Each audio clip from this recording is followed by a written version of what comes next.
What's going on YouTube? Just a quick video here. I just want to talk about what went into the ProCharger build.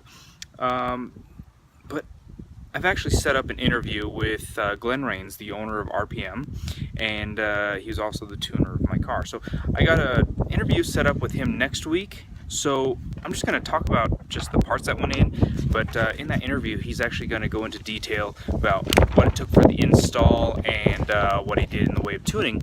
But at the same time, I want you, my subscriber base, to be able to ask any questions you want of him. So excluding questions about cost, that you would have to call him directly and talk to your specific needs. He can do a quote for you for that.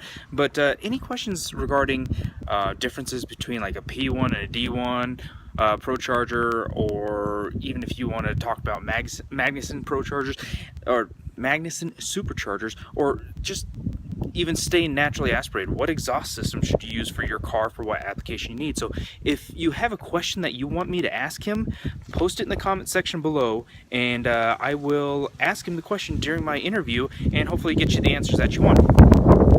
So for my build on my 2014 Charger RT all-wheel drive, what we ended up doing a ProCharger HO tuner kit, part number 1DF404 if you're looking for that specifically, but that's the kit that should work for the Dodge Charger and the Dodge Challenger, the 2011 to 2014 5.7 liter models.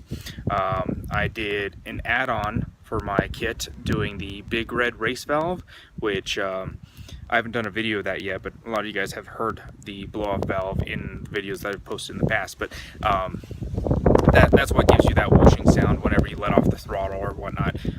So I do recommend that. If you want to be a little more stealthy, you can just leave it as the ProCharger blow-off valve. It's a lot quieter, a lot more tame.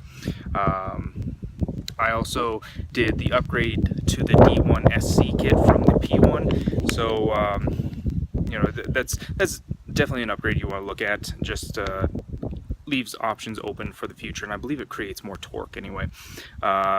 And you may want to look at possibly doing, I think they released a new one, a D1X, and then the F1A is also an option, but I went with the D1 SC.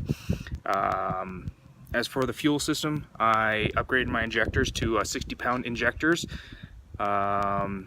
My fuel pump is an API competition single pump, 400 liters per hour, and it's just a drop-in fuel system. I believe it's all like billet aluminum. It's a super fancy system. It's pretty cool. Spark plugs, we went with NGK copper V-Power spark plugs. I did a 180-degree thermostat mod. We had to change our map sensor to the Mopar 3-bar map sensor. And if you need part numbers for any of this stuff, just let me know. I can always just put that in the comments below as well. Let's see, what else do we have here? So continuing on a few of the other things, let's see, different vacuum manifolds, just things that you really don't see, but kind of parts of the things that go in with the install. I did an AEM X series wideband AFR, and I have the AEM boost gauge, and then we also ended up getting the A-pillar pod mount that you guys saw that I posted in a video a couple weeks ago.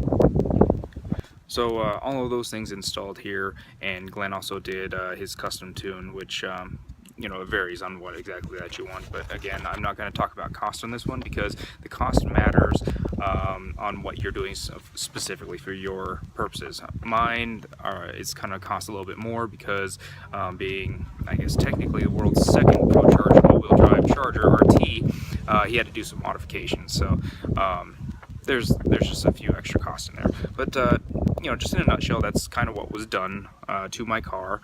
And again, if you have questions that you want to ask Glen, just post them in the comment section below. I will ask him those questions for you and have it posted in the video next week.